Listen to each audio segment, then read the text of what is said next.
민원련의 미디어 탈곡기.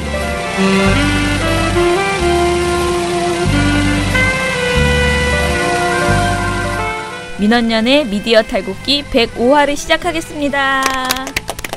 예, 저는 민원련의 김원경 사무처장이고요. 미디어 탈곡기의 이장입니다. 저는 부녀회장 배나은 활동가입니다. 네, 청년회장 이봉호 활동가입니다. 예, 오늘은 화요일입니다. 너무 해야 될 일이 많아가지고 마음이 굉장히 바쁩니다. 우리 이 바카스를 4박스나 사다 주신 익명의 정치적게 익명의 청취자시겠죠. 아무래도 감사의 말씀을 전해야 되는 거 아닌가요? 예. 이미 한 4병 드링킹 하신 우리 이봉호 활동가께서 만족도가 가장 높으십니다. 선물에 대한 이야기하시지요. 어제 제 책상에 김원경 사무처장 이렇게 해가지고 제 책상에 박스가 하나 와 있는데 뜯어보니 바카스가 무려 40개 들어 있었습니다. 예. 굉장히 그걸 뜯는 그 순간 저와 이봉 활동가 손이 막 떨리면서 좋아가지고 중독자들이 기뻐 날뛰었겠군요. 그렇죠. 우리 둘이 막 흥분해가지고 좀 더 빨리 뜯지 못하겠느냐 막 그러면서 그래서 뜯자마자 막 냉장고에 확 제 자리를 마련해가지고 넣고요. 지금 이미 각 2병씩 마셨습니다. 이미 봉신 한 4병 마신 것 같습니다. 네. 매우 감사합니다. 어제 우리 민원련 사무처 회의에 괜히 풀었습니다. 그렇군요. 사무처 회의 보니까 우리가 생각보다 사람이 많더군요. 네. 금방 줄어들어. 한 병씩 먹으니까 한 박스가 없어졌어요. 그래서 앞으로는 절대 누구를 주지 않을 겁니다. 네가 주는 게 아니야. 네, 제가 볼 때는 우리 미디어 탈곡기에서 이 바카스를 좋아한다고 말한 사람 저밖에 없거든요. 그러니까 이 4박스는 절 보고 선물한 거거든요. 아니야, 조성재 의원이 처장님이 바카스를 좋아한다고 일부러 조성재 의원이 저번에 중독자들이 서로 소유권을 주장하고 있습니다. 조성재 의원은 아니에요. 왜냐면 부산이 대구에서 왔거든요. 서로 내가 더 중독했다. 네. 꼭 바카스뿐만 아닙니다. 요런 맛이 나는 비스쿠리한 여러 가지가 있더라고요. 카페인이 엄청나게 많이 들어있는. 네, 요런 것들 저희가 매우 애용합니다. 네, 감사합니다. 지금 배꼽 인사를 드리고 있다는 사실을. 지금 배에다가 양손을 모으고 계십니다. 방송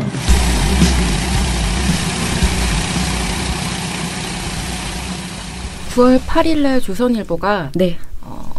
단독 보도라고 뭐 하나 보도를 냈는데 그게 바로 민주당 네. 방송장악 문건을 자기들이 단독으로 발견했다라는 내용이에요. 네. 근데 그 내용을 보면은 KBS랑 그러니까 더불어민주당이 내부 문건을 만들었는데 네. 그게 KBS랑 MBC를 언론 적폐라고 딱 규정을 하고 네.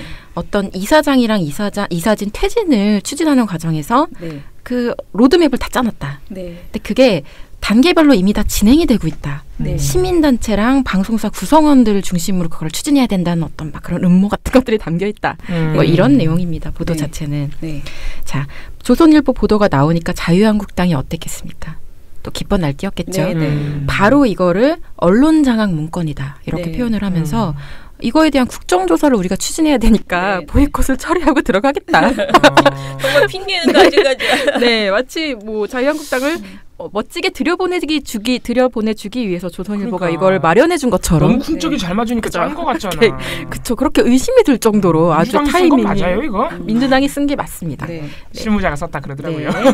그래서 이렇게 보이콧 처리를 주장하고 국정조사까지 얘기를 하니까 민주당 측에서 반박을 했습니다. 네. 일단 이 문건은 민주당이 작성한 거 맞습니다. 근데 네. 이게 지난달 25일 날 워크숍을 했는데 상임위원별로 분임 토론을 했다고 합니다. 근데 네. 거기에서 과학기술정보통신방송위원회 소속 위원들한테 여러 가지 자료와 함께 배포된 정세보고 자료라고 합니다. 네. 그래서 이거는 사실 뭐 당 지도부가 우린 이렇게 할 것이다 라고 하는 로드맵 작성 그 내용이 아니라 실무자가 작성한 일단 비공식 문건이고 네. 아까 말씀드린 대로 정세가 이렇게 돌아가고 있다는 걸 설명해 주는 내용 문건이에요. 네, 네. 그리고 심지어 워크숍 당일에는 다른 이슈가 많아서 이 안건으로는 얘기도 안 됐다고 하더라고요.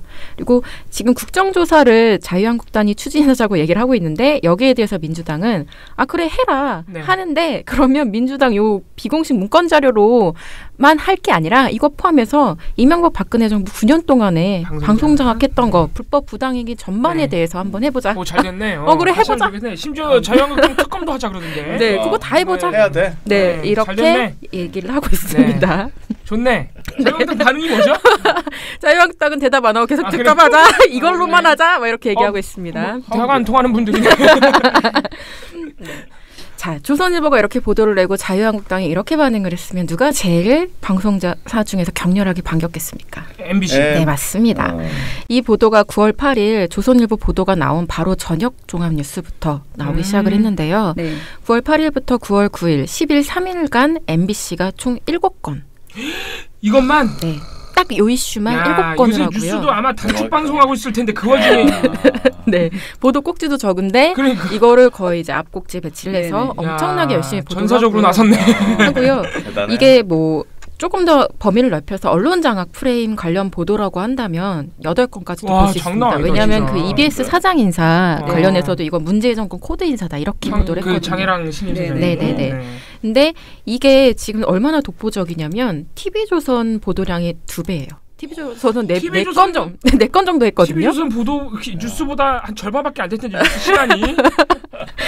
그리고 KBS도 한 4건 정도 했고요. JTBC 3건, MBN 2건, SBS 채널A는 그냥 1건 정도로 처리를 했습니다. 그러니까 대체로 MBC를 제외한 여타 방송사들은 여기에 그렇게까지 집착하지 않아요. 네. MBC가 되게 좋아하고 있어요. 네, MBC 지금 너무 흥분했어요.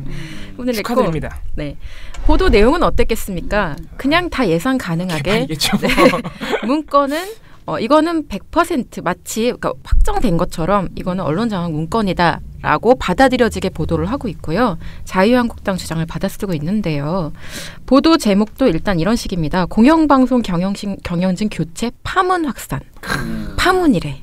이게 파문이야. 그리고 이 문건을 뭐라고 표현을 하냐면 KBS와 MBC 사장 등 경영진을 교체하기 위한 구체적인 계획이 정리된 문건. 이렇게 얘기를 하고 있고요. 그다음에 이 제어가 심사의 가이드라인까지 제시하고 있다. 이렇게 표현을 하고 있습니다. 또 지금 공영방송 경영진 교체 작성 배경은 이렇게 한 보도가 있는데 분석 보도예요. 이거는 왜 이걸 작성했을까? 막 얘기를 하는데 말이 분석이지 그냥 조선일보 보도를 쭉 읽어주는 겁니다. 네. 이라고 있고요. 이 문건을 여기서 뭐라고 정의하느냐? 문재인 정부의 공영방송 정책 방향이 이런 것이란 걸 보여주는 문건. 장악을 하겠다는 걸 보여줬다는 것이죠. 그런 얘기들을 쭉 하고 있고요. KBS MBC 관련 보도가 9일, 10일에도 계속 이어지는데요. 그중에서 좀 눈에 띄는 보도가 뭐냐면 변호사 단체, 여당 방송장악 로드맵抗의 성명이라는 보도예요. 근데 이 보도를 보면 변호사 단체? 이거를 그렇게 반대를 하나? 하고 보게 되는데 자, 그 변호사 단체의 정체는 자유와 통일을 향한 변호사 연대라는 곳이에요. 아, 벌써 이름부터가 네, 심상치 않죠. 자유, 통일 이런 거 들어가면 일단 좀 약간 심상치 완전 않아요. 최순실급인데. 근데 예상하신 그대로예요. 네. 누가 만든 거냐? 이 구성원 한 명만 말씀드릴게요. 창립 멤버 중에 KBS 구 여권 추천 이사로 그 대표적인 적폐 인사로 꼽히고 있는 차기현 이사가 포함되어 있습니다. 더 볼 거 없습니다. 네. 그분이 변호사거든. 네, 그분이 창립 멤버고요. 만든 단체에서 본인이 회장이 그런 건 아니에요? 창립 멤버예요. 그냥. 창립 멤버. 네. 자, KBS 같은 경우는 아까 보도량 4건 정도로 뭐 절반 수준이라고는 했는데요. 보도 논조는 약간 비슷하지 않을까? 네, MBC랑 약간 그러니까 그만큼 노골적이진 않은데 그래도 약간 좀 이게 파문이 커졌으면 좋겠네? 네. 라는 기대감을 드러내요. 어떤 보도에서 이게 드러나느냐? 8일 당일날 나온 보도인데 공영방송 경영진 퇴칠 여문건 파동. 여기에서도 똑같이 이게 뭔가 파문이 일어나고 문제가 되기를 기대하는 심리가 드러난다고 할 수 있겠습니다. 문제로 만들고 있네요, 사실상 지금. 네. 요거랑 그럼 똑같이 KBS, MC랑 같이 장단을 맞춘 종편은 어디겠습니까? TV조선이겠죠. 그렇죠. 네. TV조선은 이게 문정부의 방송 장악하고 코드 인사의 근거가 네. 되는 것처럼 보도를 했는데요. 지금 전원책 앵커 오프닝에서 이걸 언급을 해줘요. 뭐라고 얘기를 하느냐? 정권이 바뀔 때마다 KBS, MBC 사장 자리를 두고 논란을 돌려왔죠. 야당은 여당에게 방송을 도구화한다. 이 권력의 나팔수로 만들려 한다고 비난합니다. 그런데 이런 말이 나올 수밖에 없게 하는 문건이 드러났습니다. 더불어민주당이 만든 문건인데요. KBS, MBC를 언론 적폐로 몰아서 경영진과 야당 측 이사들을 축출하는 시나리오입니다. 얘기를 하고요. 민주당을 향해서 뭐라고 얘기를 하느냐? 민주당은 공식 문건이 아니고 워크숍 준비용이라고 변명합니다. 그렇다고 칩시다. 그러면 당내 워크숍이 이런 일을 꾸미는 행사입니까? 라고 얘기를 합니다. 잘 이해가 안 되죠. 네. 네. 무슨 말 하는지 일단 전원체 앵커는 느낌만 있어요. 말을 잘 들어보면 무슨 말인지 모르겠는데 화가 나셨다. 네, 거기까지만 보시면 되겠습니다. 그리고 저는 문건 내용을 저도 봤지만 네. 그렇게 뭐 그거 공식적으로 발표해도 그렇게 무상식한 일은 아니던데. 그게 사실 저도 어떤 느낌을 받았냐면요. 설령 그게 공식 문건이고 그러니까. 민주당에서 그냥 우리 로드맵이라고 발표를 해도 그렇게까지 문제될 만한 제가 볼 내용이 때는 없어요. 해야 되는 일이던데. 왜냐하면 불법적인 행태들을 그냥 제대로 감시를 해야 된다라는 그 정도 내용이거든요. 그래서 그거를 지금 9년에 걸쳐서 이어온 이명박 정권, 박근혜 정권의 어떤 언론 장악 행태랑 마치 쌤쌤 되는 것처럼 이 문건 하나로 퉁쳐보려고 하는 그 행태 자체가 너무 우습고, 또 하나 눈에 띄는 건 지금 이런 식으로 로드맵 하면서 실현되고 있다라고 계속 반복해서 얘기를 하고 있잖아요. 그러면 앞으로 방통위가 뭘 해도 이거 다 그 문건에 따른 거라고 하겠구나. 다 니네 그대로 하는구만, 이렇게 건덕지를 잡을 수 있다는 거죠. 아니 근데 정치권에서 한 게 뭐가 있어 지금? 아무것도 없죠. 제가 서운한 게 그것이랍니다. 그러니까요. 지금 다 무슨 저희 민원련은 민주당의 어떤 꼭두각시예요. 이 문건에 지금 관련 보도를 보면 이거는 우리 KM 비사 정상화 시민행동에 대한 모욕이에요. 조선일보의 보도는. 정말 화가 나는 일이죠. 민주당에서 이 문건을 이제 작성했다 하더라도 그냥 상황을 정리한, 어떻게 보면 그냥 정세를 분석한 그런 내용일 뿐인데 이것이 민주당이 주체가 되어서 민주당이 이렇게 하겠다라는 내용이 아니고 방송 개혁, 그러니까 방송 관련된 문제가 해결되려면 이러한 일들이 벌어지면 이렇게 될 것이다라는 것을 정리한 것으로밖에 보이지 않는데, 아무리 읽어봐도 그것을 마치 다 민주당이 생각해서 계획해서 마치 심지어는 언론적 패청산 촛불 시민연대를 구성하고 촛불 집회 개최를 논의했다라고 하는데 민주당에서는 그런 일을 하신 적이 없습니다. 정말 결단코. 그러니 이것은 우리가 진짜 맨 땅에 헤딩하면서 지금까지 왔는데 빚을 져가면서 네, 그렇게 지금 열심히 노력을 하고 있는데 우리가 이제 언론단체들과 그 종잣돈 진짜 막 100만 원씩 이렇게 모아서 지금 하고 있는 상황에서 이것이 무슨 말도 안 되는 문건이란 말인가.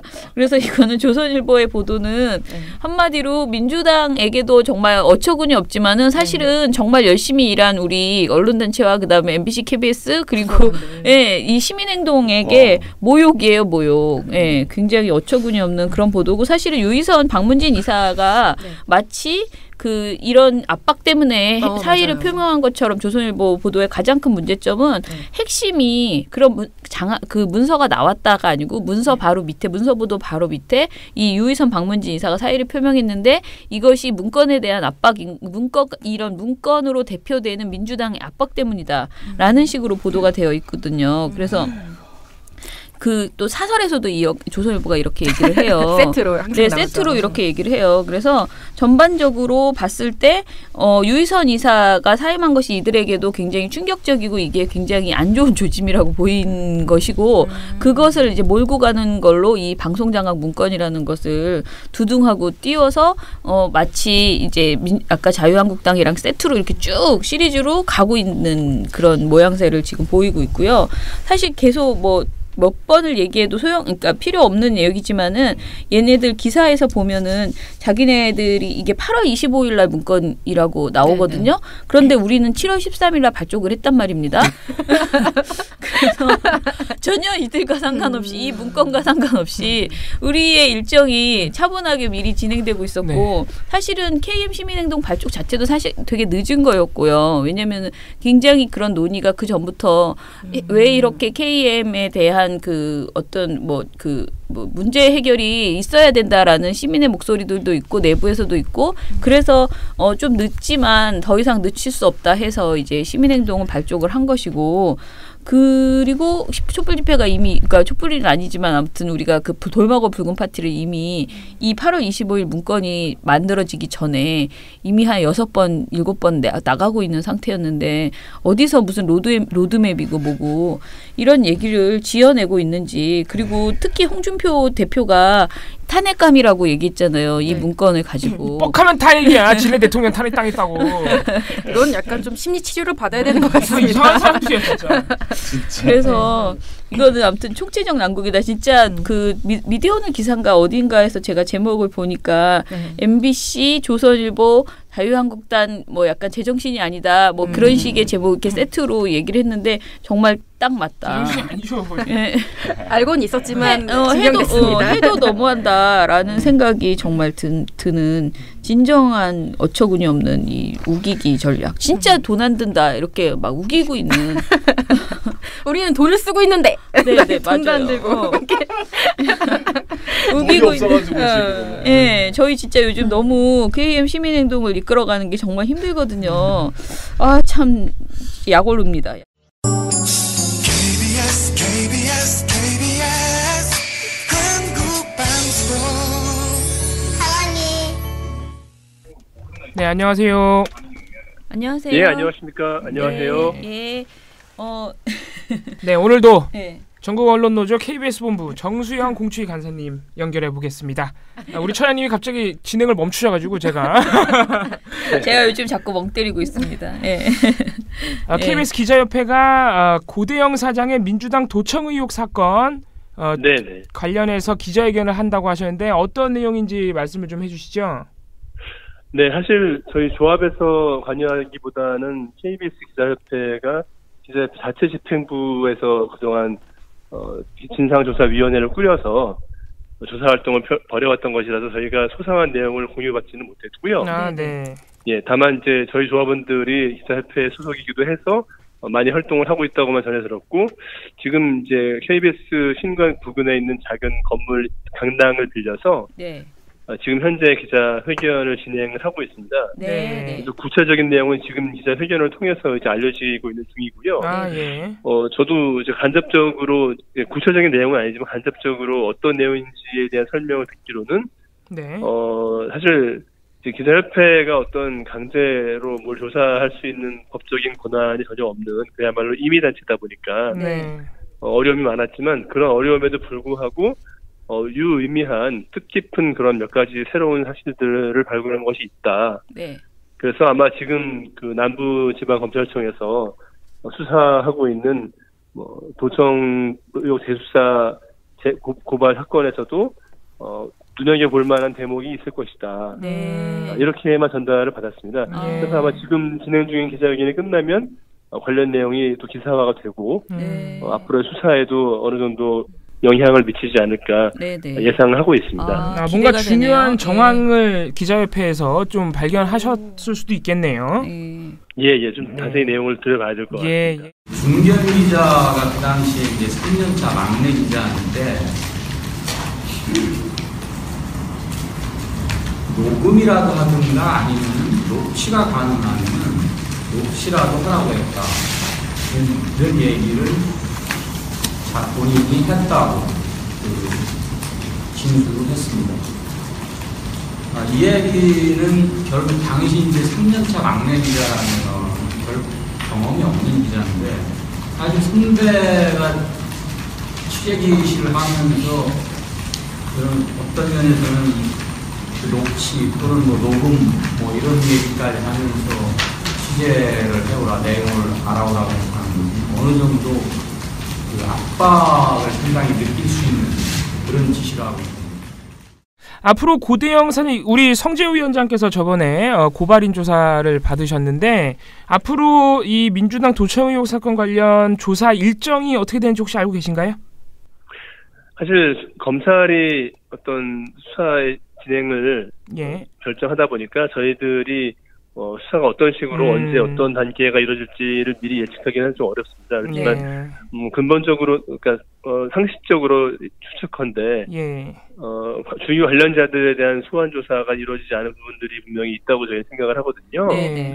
그래서 반드시 주요 관련자들에 대한 소환 조사가 이루어져야 한다고 보고 그 과정에서 혐의점이 나오면은 특히 이제 저희가 의혹의 핵심에 두고 있는 고대영 사장 같은 경우에는 분명 그 당시에 그 도청 사건이 발단과 수습과 전개 과정에서 중요한 역할을 했다는 의심을 갖고 있기 때문에 혐의점이 드러나면 즉각 출국 금지나 소환 조사 같은 강제 수사가 이루어져야 된다고 생각하고 있습니다. 네. 예. 오늘 또 중요한 일정이 있으십니다. 오늘 강규영 이사 사퇴 촉구 기자회견 이 명지대학교 구성원들과 함께 하는 것으로 저희가 알고 있는데 이 소식도 간단하게 소개해 주시죠. 예.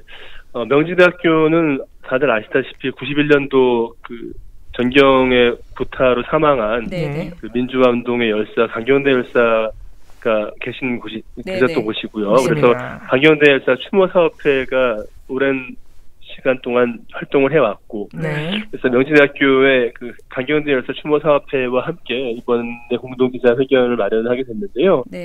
뭐 핵심적인 내용은 이제 KBS의 그 이사들 가운데 지난 2015년 이후에 박근혜의 그 일종의 알박기 역할을 했던 그래서 그 KBS가 방송이 망가지고 또 내부 양심적인 구성원들에 대한 탄압이 횡행했던 이 고대영 경영진의 일탈과 남용에 대한 아무런 견제를 하지 못했던 그런 이사들의 문제점을 지적을 하는 것이고, 그리고 이제 그 이사들이 역할이 끝났으니 퇴진해야 한다라는 요구를 해오고 있는 상황인데요.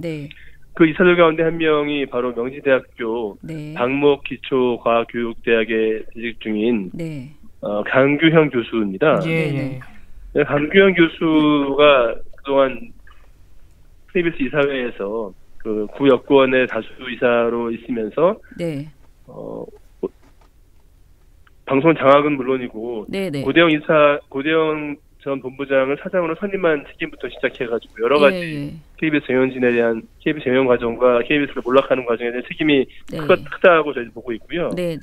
그래서 이 책임을 지고 사퇴를 하는 것을 요구하고 있고, 여기에 대해서 이제 강경대 추모사업회에서도 강경대 열사 추모사업회에서도 당연히 그 뜻에 공감한다. 그 지난 이명박 박근혜 정권 시기 내내 있었던 그 언론 장악을 이제 해결하기 과정에서 강경대 추모사업회에도 힘을 합치겠다는 뜻을 밝혀서 오늘 기자회견을 오후 2시에 명지대학교 학생회관 앞에서 모두 개최하기로 했고요. 또 오늘 이제 명지대학교 학내의 단체 가운데서 중앙 동아리 3군데도 함께 기자회견에 대처를 하기로 했는데요.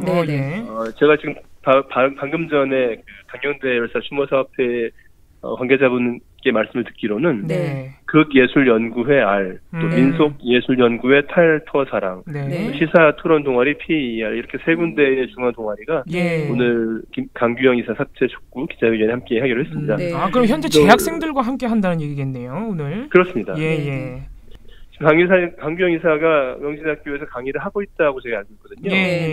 그래서 지금 바로 학부생들이 강의를 듣고 있는 상황인데, 바로 그 학부생들 단체에서 함께, 저희와 기자회견을 공동으로 개최를 하고, 또 기자회견 이후에는 현장에 찾아가는 파업조합원들이 그 준비한 선전문을 배포하면서 명지대학교 학생과 교직원들을 상대로 강규영 이사 사퇴를 뜻을 함께 해줄 것을 호소하는 그런 선전전을 펼칠 예정입니다. 이게 그 강규영 이사 같은 경우에도 이분의 어떤 행적이 좀 학내에서 알려질 필요가 있습니다. 맞아요. 그래서 수강 신청을 안 해야 돼요. 그렇죠. MBC 박문진 유희선 이사 같은 경우에도 학내에서 여론이 안 좋아져가지고 얼굴을 들고 다닐 수 없으니까. 그렇죠. 결국은 압박을 받지 않았습니까? 그래서 우리 강규영 이사도 학내에서 많은 학생들이 오늘 기자회견으로 하여금 진실을 좀 알게 됐으면 하는 마음이 있습니다. 다음으로 어제 KBS 우리 새노조 파업 집회가 또 아주 특이한 방식으로 또 진행됐다. 그렇게 또 들었습니다. 전국이 성재우 위원장과 함께 구호를 같이 외쳤다. 이거는 어떻게 된 일인지 좀 설명해 주시죠. 세상이 참 좋아진 것 같습니다. 다들 아시지만 페이스북 라이브 방송 기능이 생기면서 누구나 자기가 전달하고자 하는 바를 실시간으로 전 세계 누구에게나 동시에 볼 수 있게끔 하는 기능이 이제 모든 사람들에게 열려 있는 상황인데요. 저희도 이제 사실 파업하는 조합원들이 KBS 회사처럼 뭐 큰 자원은 없고 그런 일종의 틈새를 뚫는 그런 시도를 해본 건데, 그러니까 페이스북 라이브로 파업 상황을 전국에 있는 KBS 새노조의 그 지부들에 함께 동시에 집회를 중계를 했습니다. 그래서 어제 같은 경우에 KBS 신관에 있는 2층부터 9층까지 8개 층과 또 본관 건물에 있는 2층부터 6층, 5층까지 4개층. 네. 그 각 층에 근무하는 조합원들이 복도에 각각 오전 10시부터 집결을 했고요. 예. 그런 다음에 마치 그 동화 피리 부는 사나이에 등장하는 피리 부는 사나이처럼 예. 성재호 위원장이 신관 9층에서부터 복도에 있는 조합원들을 하나씩 데리고 이제 그 층을 돌며 선전전을 하고 구호를 외치고 또 파업가를 부르고 다 마친 다음에 아래층으로 이동해서 아래층에서 대기하고 있던 조합원들과 합류하고 또 마친 다음에 또 합류하고 이렇게 차례차례 전 KBS 건물을 하나씩 층을 접수하는 방식으로 그리고 그 전 과정을 본사에 있는 신관, 본관 그리고 지역 전국의 뭐 광주나 전북이나 네. 경남 이런 전국에 있는 지부에 계시는 조합원들 동시에 같이 파업 집회를 열고 그 장면을 페이스북 라이브를 통해 함께 지켜보면서 함께 구호를 외치고 함께 노래를 부르고 그래서 전국에 있는 KBS 세노조 전 조합원이 그 집회가 진행되는 과정을 함께 부르면서 함께 보면서 네. 구호를 외치는 뭐 이런 상황이 연출되고요. 그래서 뭐랄까 파업도 새로운 그런 방식을 좀 개발한 게 아닌가. 네. 전 국민과 전 조합원이 큰 호응을 할 수 있는 그런 방식을 했고요. 네. 그래서 어제 상당히 좀 반응이 좋았습니다. 네. 그 전국 지역 조합원들이 그러니까 같은 시간에 같은 구호를 외친 거죠?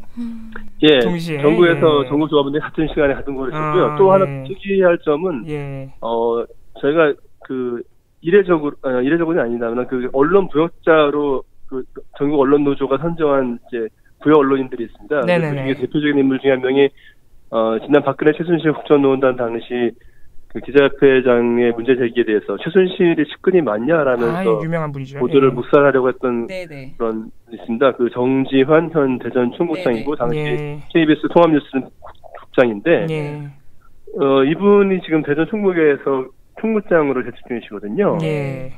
그러다 보니까 대전 총국에 있는 저희 조합원들이 블루투스 스피커를 준비를 했어요. 그래서 페이스북 라이브 구호 소리를 쩌렁쩌렁 울릴 수 있게 블루투스 스피커를 들고 총무장이 근무하고 있는 방 바로 앞에까지 침투를 해서 총무장실 바로 앞에서 그 본사의 성재호 위원장이 성재호 위원장 목소리가 좀 큰 편이거든요. 굉장히 고함을 지르듯이 고대영 물러나라, 이노 물러나라, KBS 정상화하자 라는 구호를 외치는 소리를 바로 그 총무장실 문 앞에서 페이스북 라이브 소리를 동시에 중계를 틀어버린 거죠. 그래서 아마 모르긴 모르지만 안에 계셨던 총무장은 아니 그 악명 높은 성재호가 내 문 앞에 왔냐 하고 순간 심장 쫄깃한 체험을 하지 않았을까 뭐 이런 생각을 해보고 있습니다. 야, 정말 세상이 달라졌네요. 이 파업을 이런 식으로 블루투스 스피커까지 동원해서 이거는 또 제가 오늘 처음 한 소식인데 우리 KBS 조합원들과 자주 몸싸움을 하던 청원 경찰이 보직을 사퇴했다. 그리고 평직원으로 강등됐다 이런 말씀하셨. 이것도 좀 놀라운 소식인데 설명해 주시죠. 예, 어제 많은 조합원들이 슬퍼했던 소식 중 하나인데요. 저희가 이제 그 청원경찰이라고 아주 오래전부터 KBS는 일종의 국가 주요 시설물이기 때문에 방호나 안전관리를 담당해 오신 분들이 있습니다. 평소에는 저희와 늘 웃고 함께 지내시는 분들인데 꼭 이제 쟁의행위를 하게 되면 특히 이제 2008년 방송장악 이후에 그 이후에 쟁의행위가 일어나면은 항상 이분들이 악역을 맡을 수밖에 없는 그런 좀 어려운 처지에 놓이세요. 저희도 현장에서는 몸도 부딪히고 뭐 언성 높이기도 하지만 다 돌아서면 다시 털고 다시 웃는 사이가 됐는데 그런 분들이군요. 예, 근데 그 중에서 그 88년도에 입사하셔가지고 30년째 KBS에서 재직 중이신 청원경찰 출신이신 분이 있습니다. 근데 이분이 워낙 오랜 기간 재직을 하셨으니까 당연히 그 KBS 시큐리티라고는 저희는 정비 자회사를 둬서 그분들이 일을 하고 계신데 그 자회사의 파견 형태로 와서 보직을 맡고 계셨거든요. 당연히 이제 연초가 워낙 높으니까 젊은 직원들을 통솔하고 이제 관리하는 그런 역할을 하고 계셨죠. 물론 현장에서 나오시고요. 그런데 이분이 이번 제작 거부와 파업 내내 그 악역을 맡게 되신 거죠. 본인이 원치 않는 악역을. 그래서 당연히 조합원들 내지는 국민들이라면 자유롭게 통행할 수 있어야 되는 공간도 억지로 막아야만 하고 또 당연히 들어가서 쟁의행위를 하면서 선전할 수 있는 각종 사내 공간들의 중간중간 문을 걸어 잠그고 막아야 하기도 하고 뭐 이런 역할을 계속 강요당하시니까 더 이상은 이제 이런 일 하는 것에 마음이 괴로워서 못하겠다는 그런 취지의 설명을 사내 게시판에 공개적으로 올리고 글을 쓰셨어요. 사퇴를 선언을 했죠. 그래서 거의 2,000명 가까운 조회수가 기록되기도 했고 60명이 넘는 분들이 안타까운 마음을 댓글로 남겼기도 했습니다. 그래서 어제 또 무정하게도 그 자회사 KBS 시큐리티라는 경비 자회사가 바로 보직에서 강등해가지고 평직원으로 내렸고요.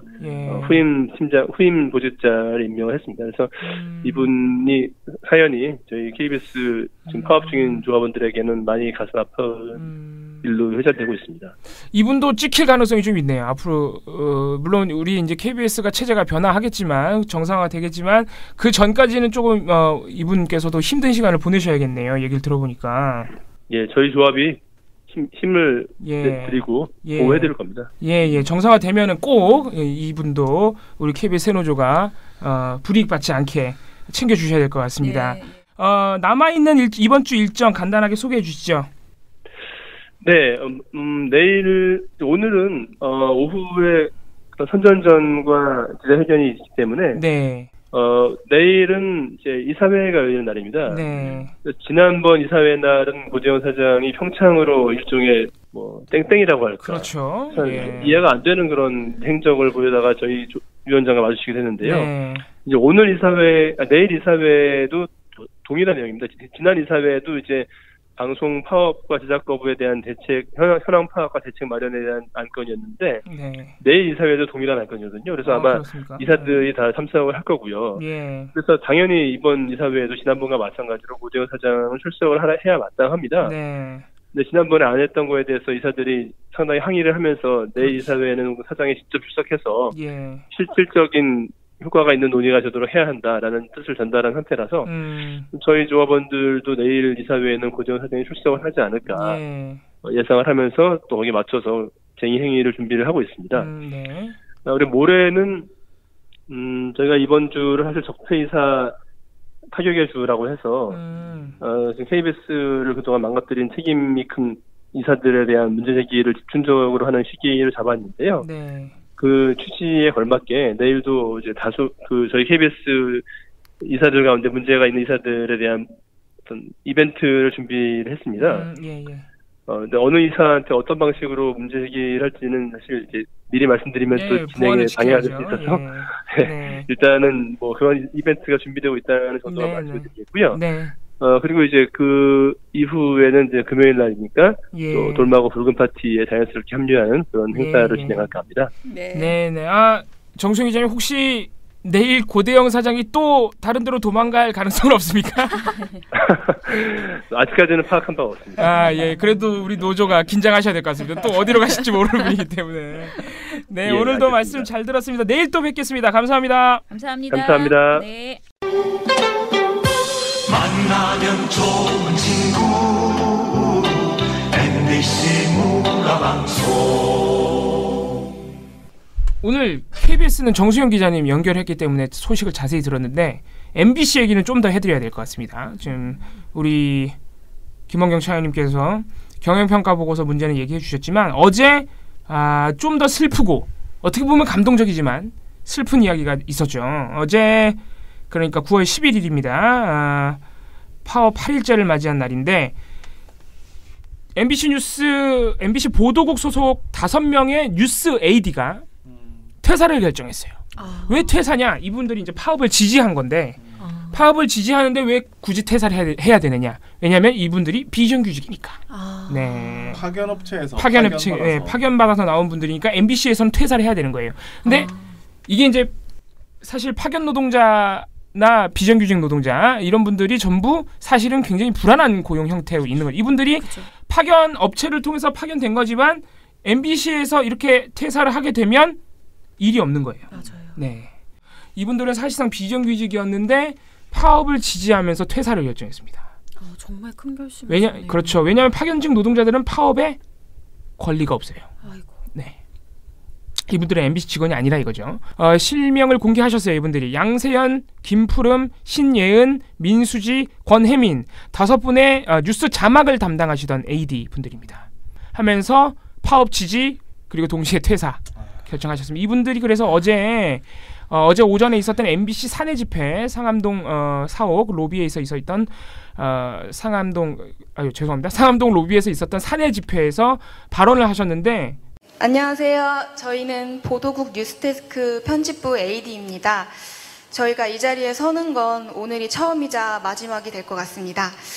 저희는 뉴스데스크 편집부 소속이지만 930 뉴스부터 정오뉴스, 뉴스M, 이브닝 뉴스, 뉴스데스크, 이외의 특보 등 거의 대부분의 뉴스에서 자막 교열을 보고 생방송 진행을 담당했습니다. 그런데 오늘자 노조 특보를 보신 분들은 아시겠지만 저희는 오늘부터 출근을 하지 않기로 결정했습니다. 저희는 파견업체에서 파견된 비정규직 2년 계약직으로 제작 거부를 한다는 것은 곧 퇴사의 의미라는 것을 잘 알고 있습니다. 그렇지만 저희가 저항할 수 있는 건 이 방법뿐이었습니다. 저희는 더 이상 마음을 좀먹는 이런 뉴스를 하고 싶지 않았습니다. 하루하루 너무나 부끄러웠고 퇴근하고도 자괴감과 회의감에 잠을 이룰 수 없었습니다. 선배들께서 제작 거부에 들어가고서는 더욱 심해졌습니다. 우리가 바로 부역자인 것 같다는 생각이 떠나지 않았습니다. 저만 이런 생각을 하고 있는 줄 알았는데 알고 보니 저희 5명이 모두 같은 생각을 하고 있었습니다. 다 같은 생각이라는 걸 알았을 때는 더 이상 가만히 앉아 있을 수 없었습니다. 모두가 우리 같은 소모품들이 무슨 일을 할 수 있겠냐고 묻습니다. 가만히 있으면 중간이라도 간다고 합니다. 저희가 나간다고 해서 바뀌는 게 있을까 수없이 고민도 했습니다. 그리고 한편으론 당장 먹고 살 생각에 막막하기도 합니다. 하지만 저희의 선택에 후회는 없습니다.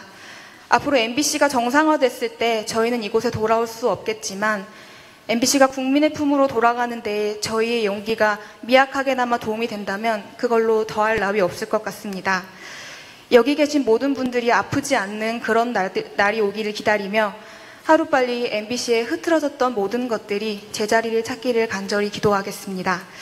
그리고 마지막으로 원래 MBC 쪽으로는 발도 안 뻗고 자려고 했는데 오늘부로 발 정도는 뻗고 자도 되겠구나 싶을 정도로 되려 홀가분합니다. 사담이지만 간식으로 나오던 MBC 구내식당 라면이 참 맛있었는데 종종 생각이 날 것 같습니다. 안 드셔본 분들은 파업이 끝난 후에 꼭 드셔보시길 바랍니다.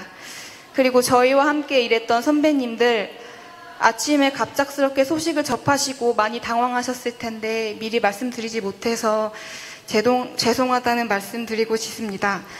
선배님들과 함께 일한 지난 시간들은 절대 잊지 못할 것 같습니다.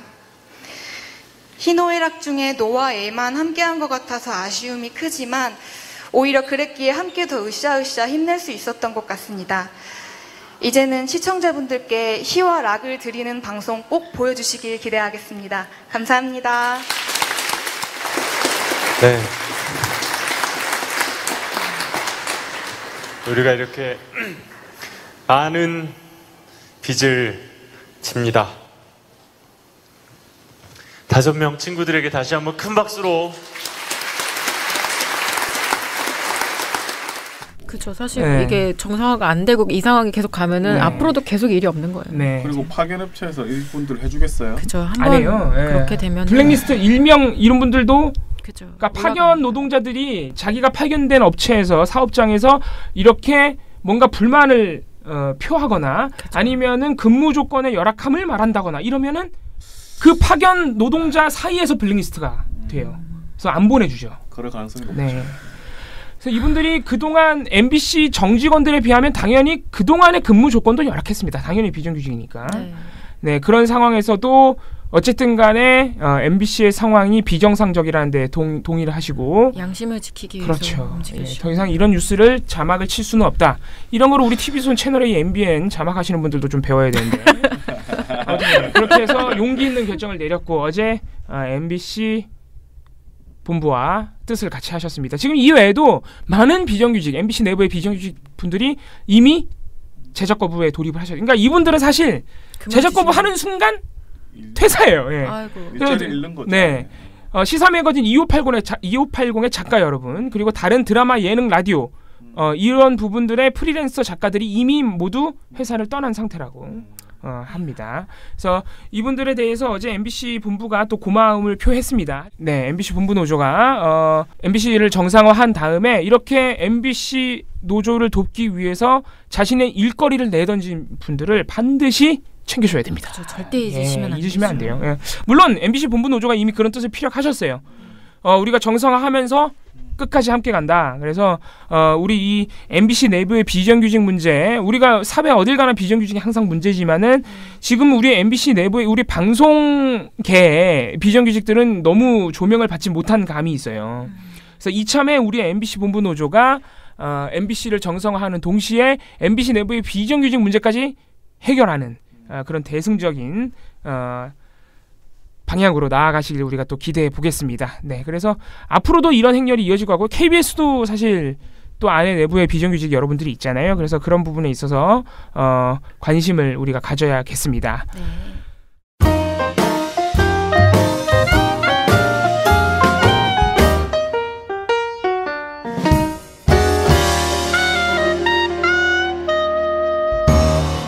돌마고 팟캐.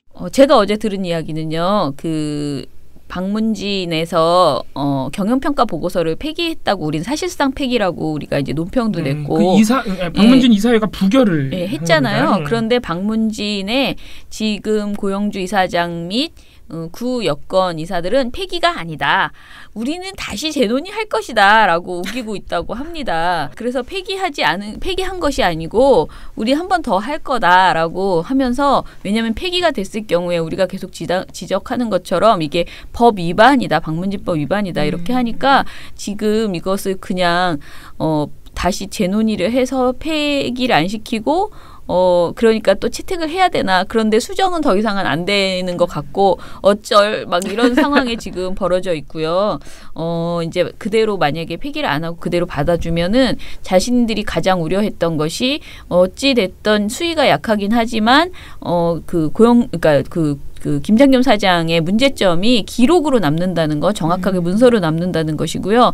이것을 또 그래서 김정은 사장을 보호하려다가 이것을 폐기시켜버리면 자신들이 또 지금 방문진 이사 자체가 지금 문제가 되는, 어쩔 줄 모르는 그런 상황에 지금 방문진의 구 여권 이사들이 닥쳐 있다라고 보시면 될 것 같고요. 다음 주에 또 방문진이 한번 열리는데 그때 재논의를 할 것인가 말 것인가 우리는 이렇게 지켜보면서 사실상 폐기다라고 계속 비판하고 있으면 될 것 같고요. 만약에 재논의에서 이것을 채택을 한다면 니네들 스스로가 그 김장겸 사장 체제의 문제점을 채택을 했구나. 그러니 뭐 채택한 것은 다행이지만 어찌됐든 그 보고서에 있는 문제점들은 분명하게 너희들이 인정한 것이다 라고 짚고 가면 될 것이고, 그런 상황이라고 지금 정리하시면 될 것 같습니다. 아무튼 뭐가 됐던 간에 제가 어제 이제 김세윤 교수님하고 통화를 좀 했는데요. 어떤 입장을 어떤 상황에서 입장을 밝힐지에 대해 고민하고 계시더라고요. 그런데 현 상황은 그냥 심경만 말씀드리면 정말 너무 불쾌하고 어처구니가 없다. 화가 많이 났어요. 진짜 어지간한 그 표현 수정은 크게 큰 무리가 없는 한도에서는 고치려고 그러니까 받아주려고 노력했는데 그렇게까지 두세 번에 걸쳐서 그렇게 해줬는데도 불구하고 지금 이렇게 부결을 시켜버렸으니까. 폐기된 이런 사실상 폐기된 상황이 진짜 뭐 이런 진짜 어떻게 보면은 거의 농락당했다는, 정말 불쾌하다. 그런 느낌이 정말 강하다라고 이제 말씀을 하셨고요. 그래서 어떻게 해서든 뭔가를 입장을 표명을 해야 되는데 이것이 이제 마치 뭔가 뭐 시민행동이나 본인의 이게 정말 학자적 양심을 걸고 진짜 고지고대로 MBC를 봤을 때 그런 평가가 나온 거거든요. 이것이 누구에게 또 뭐 민주당의 방송장악 또는 우리 시민단체의 압력 때문에 그런 보고서가 나온 게 아니에요. 정말 그냥 김세윤 교수라는 그 학자가 평가했을 때 자신이 받은 자료를 가지고 평가했을 때 그렇게 보인 거거든요. 그런데 이것이 어떤 식으로 또 악용될 수 있기 때문에 이분이 저희하고 전화 인터뷰를 한다거나 또는 무엇인가를 액션을 하는 거에 있어서 너무나 조심스럽게 직접일까봐. 네, 그런 마음을 가지고 계시더라고요. 그래서 제가 그 마음을 다 알겠고 그래서 제가 억지로 인터뷰를 하거나 뭔가를 하라고 말씀드리지 않겠다라고 말씀을 드렸는데요. 아무튼 본인은 굉장히 어처구니 없는 상황에서 내가 무엇인가는 하긴 해야 되고, 그리고 특히 이번 일이 문제가 아니고요. 향후 경영평가 보고서나 이런 학자들이 방송국에서 이렇게 어떻게 보면 오다를 받아서, 그러니까 프로젝트를 받아서 하는 이런 작업들이 검증될 필요가 있다. 그러니까 그 당장에 내에서 채택이 되던 안 되던 간에 그 이후에라도 이게 정상적인 경영평가였는가를 검증하는 작업이 우리가 너무 부족했던 것이 아닌가 그동안에 학계나 시민사회에서. 그래서 이 부분에 대해서 문제 제기를 하셨어요. 그래서 앞으로는 좀 이거를 관례화해서 KBS, MBC 뭐 여기저기에서 나오는 경영평가 보고서들을 잘 검증해서 제대로 이것이 나왔는지 기록으로 계속 남겨줘야 학자들이 이런 것을 받을 때 부담을 느끼고 그리고 좀 더 정말 역사에 내가 한 글을 쓴다는 그런 개념으로 이것을 임하지 않겠느냐 이렇게 말씀을 하셔서 참 우리가 앞으로라도 지금까지 놓친 부분인데 앞으로라도 그렇게 해야겠다 이런 이야기. 적폐 청산 가운데 가장 중요한 분야 중에 하나가 저는 언론 적폐라고 생각합니다.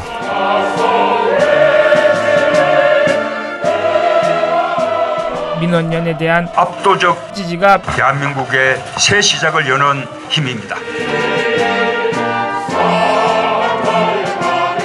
시민 여러분들의 힘으로 언론 교체 꼭 해내겠습니다. 정말 잘해보고 싶습니다. 힘을 모아주십시오. 민원연의 미디어 탈곡기.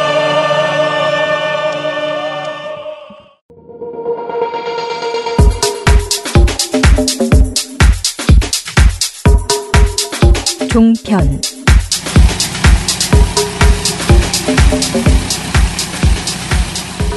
어쨌든 네 이어서 종편을 한번 털어보요. 오늘 또 종편은 오랜만에 털어드리는데 그렇게 썩 재미진 않습니다. 또 너무, 시작할 때 맨날 재밌지 않대. 재밌어야 되는데 아니 박근혜 구추 정도는 나와줘야. 너무 기준이 높아졌어. 근데 뭐 참 나쁘긴 한데 너무 많이 해왔던 짓이다. 우리 TV조선 이게 이제 9월 3일 6차 핵실험 이후에 상황이 급박하게 흘러가고 있잖아요. 그래서 우리 여러 가지 얘기가 나오고 있습니다만은 재밌었던 것 중에 하나가 일본에서 흘러나온 9월 9일 전쟁설이죠. 그 전쟁설 때문에 제가 문자를 받았습니다. 무려 어머니께. 아이고. 전쟁난이 않고. 뭐라고 어디서 봤어요? 이랬지. 어머님은 전쟁이 싫다고 하셔서. 하지마. 네. 그리고 또 하나 나오는 건 뭐 핵무장론 이런 얘기도 나옵니다. 우리 정부의 대응을 뭐 굳이 말씀을 드리면 우리가 지난 탈곡기에서도 몇 번 말씀을 드렸지만은 우리 정부는 여전히 대화와 제재라는 기존 노선에는 변화가 없습니다. 그런데 6차 핵실험이 워낙 위중한 상황이다 보니까 지금 대화보다는 아무래도 제재와 압박에 훨씬 더 무게가 쏠려 있죠. 그래서 문재인 대통령이 연달아 트럼프 그리고 아베 양국 정상과 전화를 가지면서 진짜 이례적인 유례 없는 강력한 압박에 지금 나선 상태고요. 그래서 실질적으로 안보리 결의가 석유 북한으로 들어가는 석유 양을 200만 배럴로 제한하는 이게 상당히 사실 문재인 대통령을 러시아 가가지고 러시아 푸틴 대통령한테 북한으로 가는 석유 단절할 수 없냐고 이런 문의까지 하셨죠. 근데 단절은 못하고 왜냐하면 이거는 단절해버리면은 북한은 당장 생계가 어려워지기 때문에 그래서 200만 배럴로 양을 제한하는 그런 조치로 이어졌고요. 원래 이 안보리 결의가 김정은의 모든 계좌를 동결하는 안도 있었어요. 그런데 중국과 러시아의 반대로 일단 그거는 빠졌고 하지만 석유는 양을 제한하는 것으로 안보리 결의가 나왔습니다. 아무튼 그래서 전례 없는 수준의 강력한 압박에 나섰고 특히 트럼프 대통령하고 통화하면서 탄두 중량 제한을 풀었죠. 그래서 이제 우리가 미사일에 제한이 없습니다. 그래서 지하 벙커까지 다 박살낼 수 있는 강력한 미사일 탄두도 우리가 개발해서 실을 수 있다. 뭐 아무튼 간에 그래서 우리 정부가 상당히 강경하게 나오고 있어요. 사실 말로만 떠벌렸던 박근혜 이명박 정부보다 훨씬 더 지금 실효적인 거를 많이 얻어왔죠. 석유 제한도 처음이고요. 탄두 중량 제한을 푼 것도 문재인 정부가 전격적으로 이행한 거죠. 그러나 여전히 자유한국당은 그런 게 마음에 들지 않습니다. 왜요? 자, 누구도 마음에 안 들게. TV조선도 마음에 들지 않아요. 다 마음에 들지 않아. 안보 행보를 하는데 이렇게 원하는. 다 마음에 들지 않아. 그래서 우리 TV조선은 계속해서 뭘 얘기하냐면 미국이 전쟁을 일으킬 거야. 네? 왜요? 북한이 핵실험을 했으니까. 그러니까 그냥 에이 이러면서 네. 쥐어 팬다고? 이게 되게 웃긴데 그래서 TV조선이 9월 6일부터 7일까지 어떤 방송을 하냐면은 6차 핵실험 이후에 제가 아까 말씀드렸던 이런저러한 우리 정부의 대응이 있었지만 부족하다. 그러나 북한은 우리나라를 무시하고 있기 때문에 우리나라를 무시하고 있고 미국만 대화 상대로 여기고 있기 때문에 네네. 별 소용이 없다. 그래서 네. 최근에 보면은 미국의 태도가 심상치 않다. 그래서라는 걸로 연결이 잘 안 되는데요. 그래서 TV는 원래 네. 통미봉남 아니에요? 그렇죠. 원래 네, 그랬죠. 원래 그랬는데. 네. 아무튼간에 자, 보세요. TV조선 보도본부 한라인 9월 6일 방송입니다. 여기에 엄성소 뱅커가 나와요. 엄성소 뱅커가 진행자예요. 그래서 네, 뭐라 그랬냐면은 6차 핵실험 성공을 아주 대대적으로 자축하는 보도를 했습니다. 보겠습니다. 경의하는 최고領導자 김정은 동지께서 리솔주 동지와 함께 연회장에 도착하시자 폭풍 같은 만세 환호성이 터져올랐습니다. 연회에서는 애국가가 주악되었습니다. 조선노동당 중앙위원회 부위원장 리만건 동지의 축하 연설이 있었습니다. 자, 북한이 오늘 자정쯤 예상되는 새로운 대북제재안 결의를 앞두고 또 말폭탄을 쏟아냈습니다. 네. 그 장면을 일단 보여준 다음에 네. 북한이 이렇게 말폭탄을 쏟아내고 있다. 그래가지고 지금 아주 위기 상황이 반복되고 있는데 네. 한반도에 미국이 강력한 군사 대응을 준비하고 있다. 이런 얘기가 나온다. 하면서 이게 슬슬 분위기를 띄웁니다. 그러면은 이제 다른 앵커들 문승진 앵커, 김미성 앵커가 전쟁 준비하고 있다는 그 근거를 두 가지를 말해요. 자, 첫 번째. 우리 정부가 미군의 핵 추진 항공모함 로널드 레이건호를 동해상, 동해 근해까지 와달라고 요청한 바가 있다. 네. 그래서 그 스위프트 사령관이 미국 수뇌부의 지시만 있으면 당장 출동시킬 것으로 준비를 하고 있다. 이렇게 말을 했다. 네. 그래서 로널드 레이건호 항공모함이 곧 동해로 올 것이다. 이게 첫 번째. 자, 이걸 설명을 드려야 돼. 이게 오긴 왔어요. 오긴 왔어요. 그러니까 우리 정부가 요청한 것도 맞아요. 네. 항공모함을 동해 근해로 출동시켜달라. 이게 처음 온 거예요? 그러니까 이게 중요한데. 우리 정부가 요청한 것도 맞아요. 네. 그런데 지금 그러니까 이거를 TV조선은 어떻게 갖다 붙인 거냐면 미국의 군사적 대응으로 갖다 붙인 거죠. 네. 근데 이게 오긴 와요. 네. 9월 8일 날 왔어요. 네. 이 로널드 레이건호가. 근데 왜 왔냐? 이 로널드 레이건호가 원래 일본에 있거든요. 네. 일본에 정박하고 있는 배예요. 항공모함이. 배라고 하면 너무 없어 보인다. 항공모함이에요. 뭐가 없어 보여? 근데 이게 군함이에요. 항공모함은 기본적으로 군함이잖아요. 그러니까 통상적으로 정례적으로 순찰 활동을 해요. 당연하죠. 배니까. 그쵸. 군함이니까. 그래서 9월 8일 날 그 정해져 있는 일정대로 순찰 활동을 했어요. 이 배가. 네. 서태평양을 이 배가 이제 순찰을 해요. 네. 서태평양 순찰 활동에 동해가 포함돼요. 그래서 지나갔어요. 동해를. 네, 지나가긴 지나갔어요. 코스였군요. 그런데 중요한 건 뭐냐면은 이 로널드 레이건호를 우리 정부가 요청한 데 대해서 미국 정부가 아무런 공식 반응이 없어요. 그죠? 이게 중요해요. 그러니까 일정이 나온 바가 없어요. 그래, 우리가 출동시켜줄게. 이렇게 해야 뭔가 군사적 대응이잖아요. 네. 근데 TV조선은 군사적 대응이 나왔다. 항공모함이 들어온다. 자, 이렇게 한 거죠 지금. 그래서 두 번째 근거. 이 두 번째 근거가 좀 더 웃겨요. 연합뉴스에서 북한의 그 핵실험 이후에 미국 CIA 중앙정보국의 비밀 요원들, 휴민트라 그러더라고요. 인간 첩보 요원이라 그러더라고요. 이 사람들이 대거 입국했다. 이분들이 입국한 거는 심상치 않은 일이다. 이건 전쟁의 징조예요? 그럼요. 그래서 이분들이 들어와가지고 주한 미국인들 20만 명을 철수하는 것으로 검토하고 있다고 한다. 그래요. 네. 그래서 이런 정황들을 살펴볼 때 이 앵커가 그래서 이렇게 정리를 해요. 이런 정황들을 살펴볼 때 미국이 혹시 전쟁을 준비하고 있는 것은 아니냐. 네. 이런 식으로 이제 정리를 한 것이죠. 그런데 첫 번째 로널드 레이건호나 일단 아무런 공식 일정이 없고요. 8일날 온 거는 정례적으로 순찰 활동을 한 것이고, 두 번째 이게 연합뉴스가 보도한 건 맞아요. 근데 놀라운 거 이거 아셨어요? 몰랐죠. 왠지 아세요? 연합뉴스가 이런 보도를 냈는데 아무도 안 받아. 왜냐면 이 보도가 너무 이상하거든. 그래요? 네. 그래서 제가 이 연합뉴스 보도를 봤어요.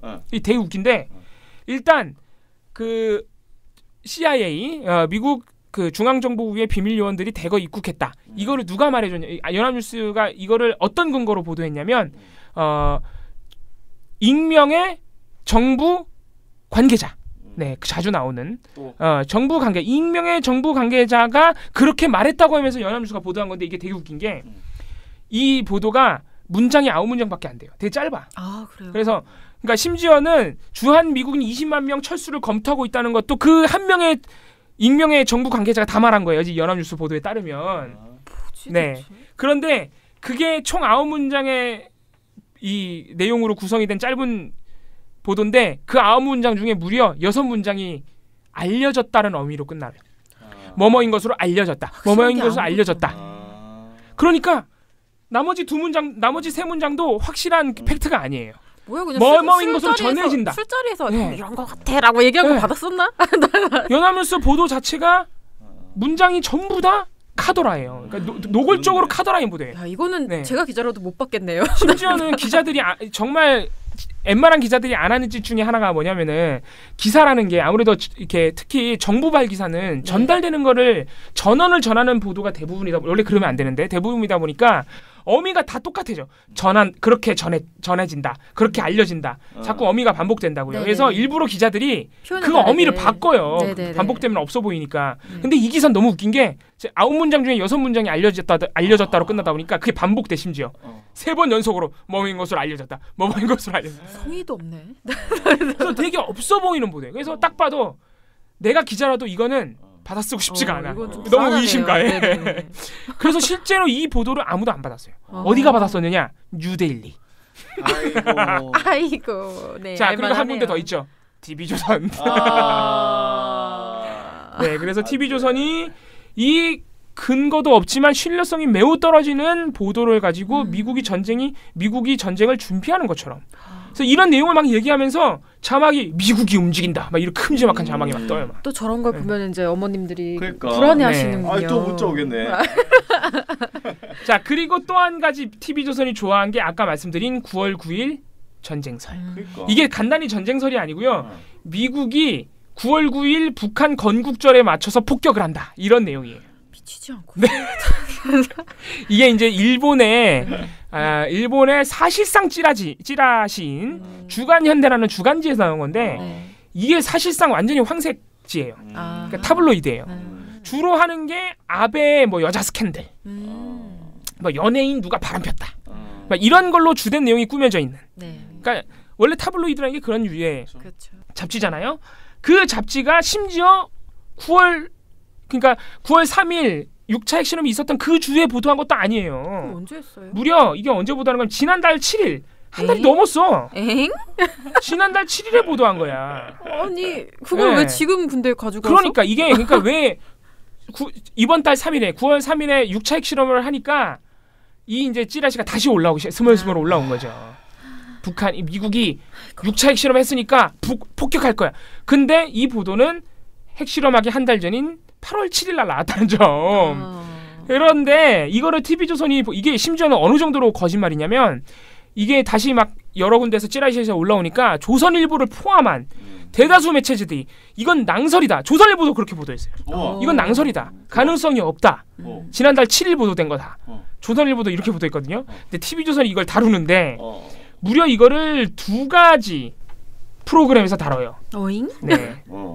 TV조선의 이것이 정치다 9월 7일 방송, 김광일의 신통방통 9월 7일 방송, 무려 2개 프로그램. 아니 9월 9일날 전쟁이 날 거라고 생각하면 지금 방송을 만들고 있지 말고 도망을 쳐야지. 그러니까 이게 저는 이미 9월 6일부터 9월 한 5일부터 이게 논란이 돼가지고 조선일보 이런 다른 매체들은 이미 9월 6, 7일에 이게 낭설이라고 다 보도를 냈어요. 그러면은 9월 7일날 굳이 9월 7일 이걸 다뤄야겠어요. 저는 다루는 것 자체가 잘못됐다고 생각해요. 소개만 해줘도 이상하죠. 네, 이상한 거예요. 이미 거짓말인 거 다 아는데 왜 보도해?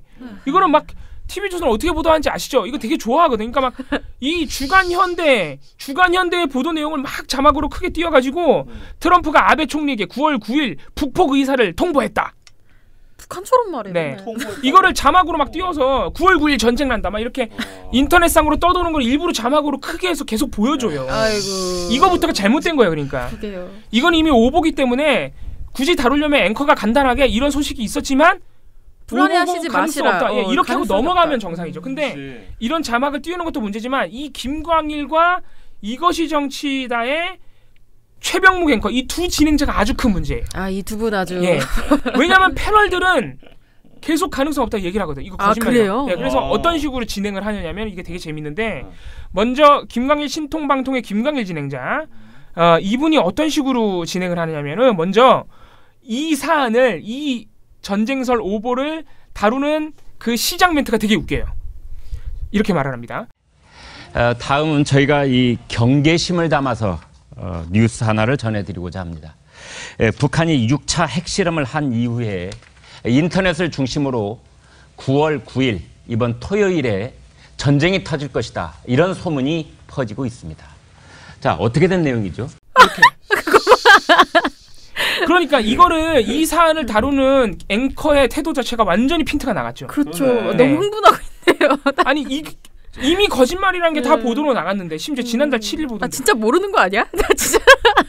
아니 그거를 경계심을 담아서 보도할 사안이라고 지금 해야 됩니까 이거를? 아니, 너무 웃기잖아. 아니야. 또 정말 모르고 나는 집에 가고 싶은데 자꾸 방송하라고. 진짜 믿어서. 진짜 어떡한 걱정돼서. 부디 그럴 정도로 실력이 없는 분이 방송을 하고 있다고 저는 믿고 싶진 않고요. 네. 그렇지 않다면 의도적으로 이렇게 막 자극적으로 하는 거예요. 무슨 경계심을 담아 거짓말인 거 다들 통났는데. 그리고 또 하나 이분 멘트가 되게 이상하게 북한이 6차 핵실험을 한 이후에 인터넷을 중심으로 전쟁이 터지라고 퍼지고 있다. 네, 이런 식으로 하면 안 되죠. 지난달 7일 보도가 나왔다고 찝어줘야지. 네, 아무튼간에 앵커의 태도가 일단 핀트가 나갔어요. 그래서 이거를 이제 최승현 정치부 부장 이분이 설명을 해줘요. 주간 현대. 이 잡지가 50만 부 정도 나가는 잡지인데 연예인과 정치인의 스캔들만 다루는 그래서 신뢰성이 떨어지는 앵커다. 앵커래. 죄송합니다. 제가 신뢰성이 떨어지는 앵커는 TV조선에 있죠. 네. 신뢰성이 떨어지는 그런 잡지다. 네. 그래서 화제를 모으고 싶어서 이런 보도를 낸 것 같은데 현실적으로 가능성이 없다. 네. 기자가 이렇게 마무리를 해요. 그럼 끝내야 될 거 아니야. 앵커가 어떻게 물어보지? 김강 앵커가 또 포기하지 않고 9월 9일에 전쟁이 난다는 것은 가능성은 제로인 상황이기 때문에 근거가 뭡니까? 가능성이 제로라는 근거도 있어야 되는 거 아니겠습니까? 가능성이 제로라도 방금 설명해줬잖아. 관심을 끌고 싶어서. 아니 이게 가능성이 없는 얘기를 그냥 화제를 만들고 싶어서 보도로 그냥 거짓말을 쓴 거다라고 기자가 설명했는데 그런데 근거가 뭐예요? 얘기하면 일을 잘 못하나 봐요. 도대체 뭐라고 대답해요? 봐봐요. 잘 모른다니까 얘. 그래서 제가 볼 때는 앵커가 계속 이거를 펌프하는 거예요. 그렇죠. 펌프질을 하는 거예요. 어떻게든 끌어가 보려고. 하지만 우리 최성영 앵커는 받아주지 않고 그러니까 미국은 단 한 번도 공식적으로 폭격이란 말을 올린 적이 없습니다. 가능성 없습니다 하고 방송을 마무리했습니다. 네. 마무리했습니다. 문제는 TV조선 이것이 정치다의 최병묵 앵커도 똑같은 태도로 보인다는 거예요. 그러니까 패널은 아니라 그러는데 자꾸 진행자가 계속 꼬치꼬치 캐묻는 거예요. 가능성 있는 거 아니냐고. 이분은 조금 더 수위가 심한데 그래서 최병묵 앵커는 어떻게 하냐면은 사실은 일반 국민들이 제일 관심을 가지고 있는 분야가 이겁니다. 이렇게 가다가 결국 남북한 또는 뭐 아까 이제 중국 얘기를 했습니다만은 무력 충돌하는 거 아니야? 뭐 전쟁이 일어나는 거 아니야? 뭐 이런 생각을 하게 되거든요. 너만 해요, 너만. 그러면서 이 9월 9일 전쟁서를 소개해요. 그러니까 이것도 굉장히 핀트가 나갔죠. 그럼 진짜 그 방송을 본 사람들은 너무 불안하겠네요. 그러니까 이 9월 9일 전쟁서는 이런 식으로 소개하면 안 돼요. 이거는 그죠. 굉장히 그냥 오보 낭설이 아니라 굉장히 민감한 안보 사안에 대해서 거짓말이니까 굉장히 위험한 오보죠, 사실은. 네. 근데 이거를 전쟁이 일어나는 거 아니야? 이런 생각이 들잖아요 하면서 소개해버리면 어떻게 안 되죠. 큰일 날 사람들이네. 네. 그 질문 자체가 굉장히 이상해요. 그러니까 이에 대해서 신원식 전 합동참모본부 작전본부장 이렇게 높으신 분이었던 분이 TV조선에 나오고 있네. 아무튼간에 네. 이분이 심리전입니다. 심리전.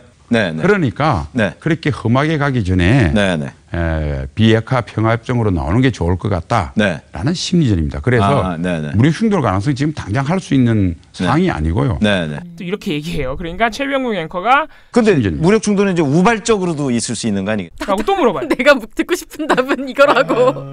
그러니까 내가 볼 때는 패널에게 전쟁할 수도 있다고 말 좀 해줘. 가능성이 조금이라도 있다고. 가능성이 있다고 이게 낭설이지만 가능성이 있다고 얘기를 해줘. 이 대답을 원하는 것 같아. 너무 애걸복걸한다. 멋없게. 네.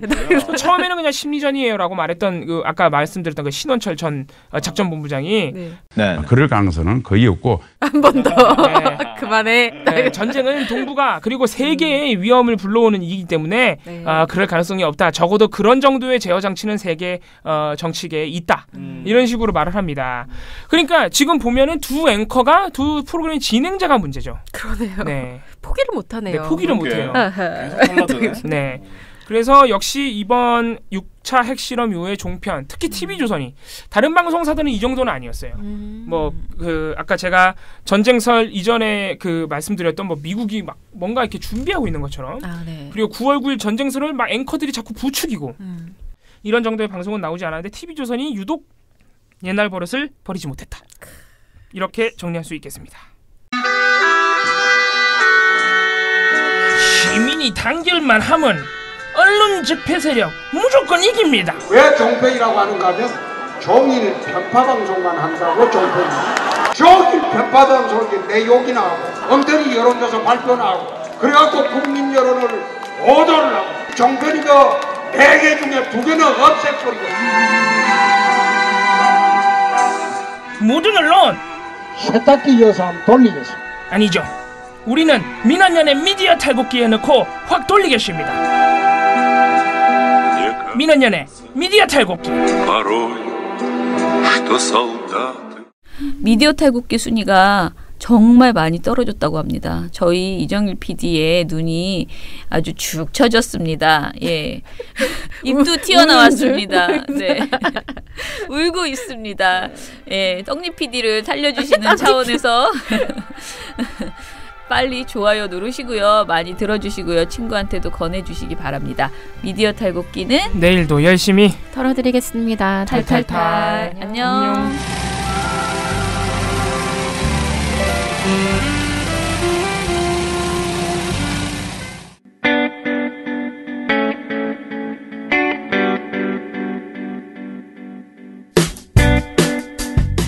안녕하세요. 민원연의 이봉우 활동가입니다. 우리나라에서 언론의 문제는 민주주의의 문제입니다. 독재와 부패 기득권을 대변하는 언론들은 아직도 살아있습니다. 민주주의의 문제는 곧 우리 삶의 문제입니다. 사주의 입장을 반영한 권력의 욕심을 투영한 언론, 이들을 감시하려면 전문성과 꾸준함 그리고 투명함이 기초되어야 합니다. 민원연은 1984년부터 시민단체로서 언론을 감시해오고 있습니다. 민주언론시민연합은 여러분의 소중한 후원으로 투명하게 운영됩니다. 민원연 후원으로 언론을 감시하고 견제하는 활동에 힘을 보태주세요. 민주언론시민연합은 여러분의 소중한 후원으로 투명하게 운영됩니다. 회원 가입 및 후원 문의 전화번호는 서울 전화 02-392-0181입니다.